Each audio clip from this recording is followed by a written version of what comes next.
السلام عليكم ورحمة الله وبركاته. بسم الله الرحمن الرحيم. الحمد لله رب العالمين وأشهد أن لا إله إلا الله الملك الحق المبين وأشهد أن محمدا رسول الله المبعوث رحمة للعالمين.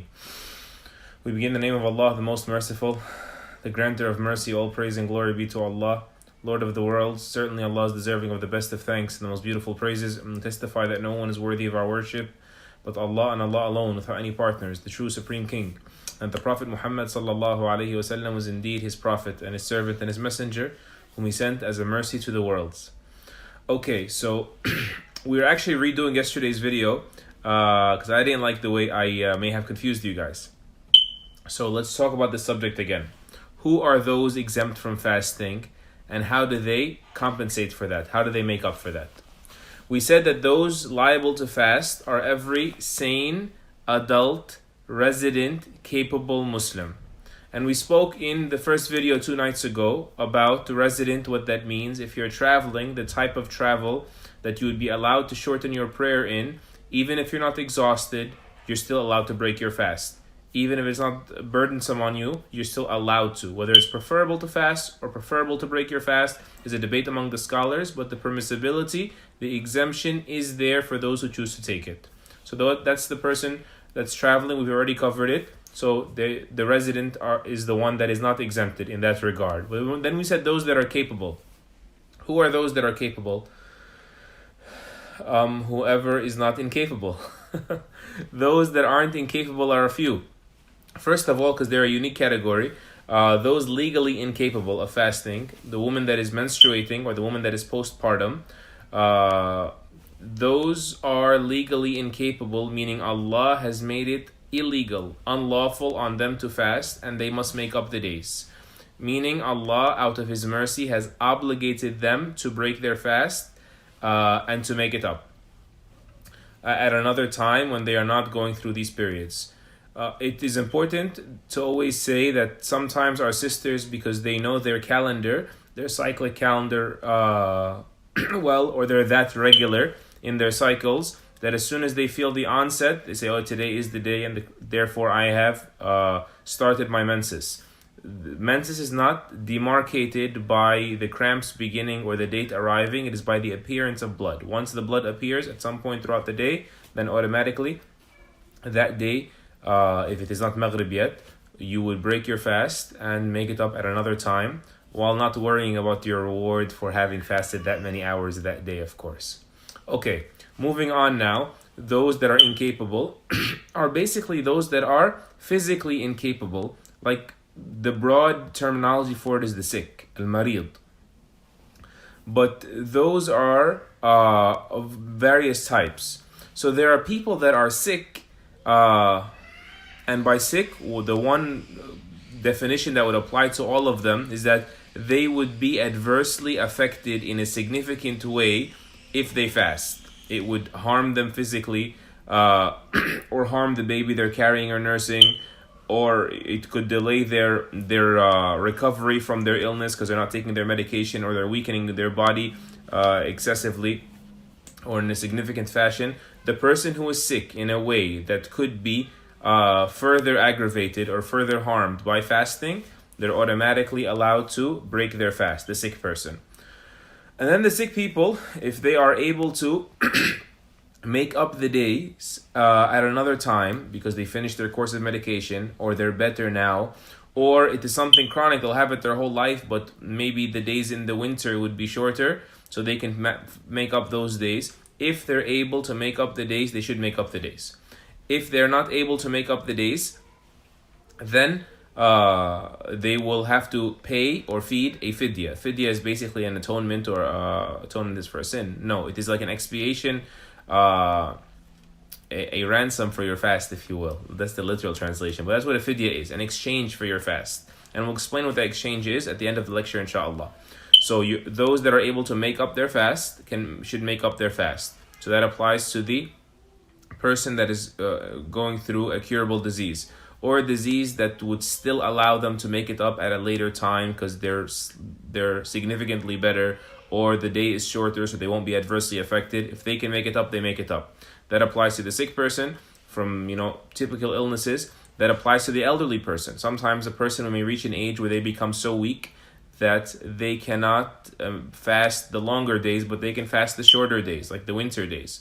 In that case, they would make it up that way. But if they can't make it up that way, they would just, if even the shorter days aren't short enough, they would just, once again, offer the fidya for each day. They would break their fast.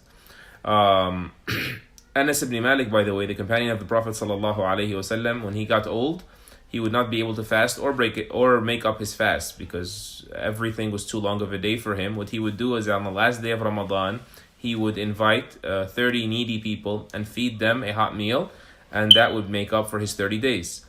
Anyway, so that is the sickness that is curable, or it may be alleviated to a point where it would be easy for them to make up the fast. Those are the people that need to make up the fast. And then there's the women that are pregnant and nursing. If you're pregnant or you're nursing and you're going to be adversely affected by fasting, like you're going to dehydrate, or the doctor, a reliable doctor, and preferably a Muslim doctor, because sometimes the non-Muslim can be culturally shocked by the fact that you fast, and they may exaggerate a little bit the severity of it. But if you know from prior experience, or you have a reliable doctor, preferably a Muslim doctor, telling you shouldn't be fasting, you're going to be too dehydrated, or it could harm your fetus, or after you've given birth, it could harm your newborn, or you will not be producing enough milk, you know that from yourself, for your child. In all those cases, when you or your child will be adversely affected by the fasting, you're allowed to break your fast as well. You're just like the sick person who needs to make it up at a later time once your body is ready to allow you to fast without backlash on you or on your child. That's basically it. So those are the ones that are exempt from fasting. The menstrual and postpartum, the sick person from curable and incurable diseases. We'll talk about the fidya in a second. The elderly person who's considered perpetually ill or perpetually incapable physically. And then the woman that is pregnant or nursing and fears for herself or her child. Okay, so the fidya. How is the fidya done? Which is the ransom for those that need to break their fast. If you are a sick person or an elderly person that do not expect to get better or stronger to the point where you can make up the days, and for every day you're going to offer a fidya. A fidya, just simply put, don't hold me to the legal measuring stick on this. 1 sa', which is basically 500 grams of staple foods like wheat and oat and barley and things like this would be permissible according to some scholars, but just take the safer opinion, the Hanafi opinion. 1 sa', which is basically a kilogram of staple food for whatever kind. Some scholars differentiate between the kind of food, half a kilogram for this or a kilogram of that. 1 kilogram of food, or like Anas radiallahu anh did, it's equivalent in a hot meal for simplicity. There are like good charity websites that have like in the drop down tab fidya for fasting multiplied by 29 days, or for Ramadan was 30 days, and that's it. You can make your life easier and follow that protocol. So that's if you're not able to make the fast up. There's one last thing to be said, which is the person who is a pregnant or nursing mother, and she felt the need or was told you cannot do this to yourself by a reliable physician, you must break your fast. She's going to make up, just like the sick person, as we said. This is according to all 4 madhahib. 2 out of the 4 madhahib may, in some situations, like if she fears for her child, not herself, also pay the fidya on behalf of, in addition to making up the days. So she would pay the fidya if she fears for her child, not for herself. That's the position in the Hanbali madhab. And so that would be the safer position to take. That's the first thing I wanted to say about nursing and pregnant. The next thing, I can't speak about too many hypotheticals, but the next and last thing about nursing and pregnant, that there is an opinion from Abdullah ibn Umar and Abdullah ibn Abbas radiallahu anhum, may Allah be pleased with them, that mentions that a woman does not have who is breaking her fast due to pregnancy or nursing can just consider herself like the elderly.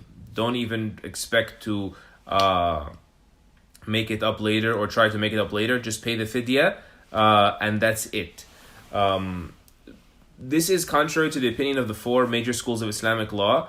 But if it becomes an excessive hardship, these are legitimate companions, huge companions, multiple companions of the Prophet ﷺ who had this view. So perhaps this view can be adopted, as many scholars do nowadays, as a concession. In other words, if she's been piling on days because she could have a baby, so it's like 3 years, 1 year pregnancy and 2 years nursing, and then another child comes, what happens after 3, 4, 5 kids? She could have 15 years of Ramadan to make up between the nursing and the pregnancy exemptions. How do you do that? So in that case, when it piles on to be too much for her, she can just consider herself the sick person who is not able to make up fast due to the number of the fasts now, even if she's perfectly healthy after that. In that case, she would just pay the fidya for that number of days, and that would be the end of it. There are questions coming up as expected. We will, inshallah, address them on Sunday. As we said, we'll dedicate a day a week to the fiqh, the legal questions. Jazakallah khairan, everybody. I hope that was clearer than yesterday. Wa sallallahu wa sallam wa baraka ala nabiyyina Muhammad wa ala alihi wa sahbihi ajma'in. Assalamu alaikum.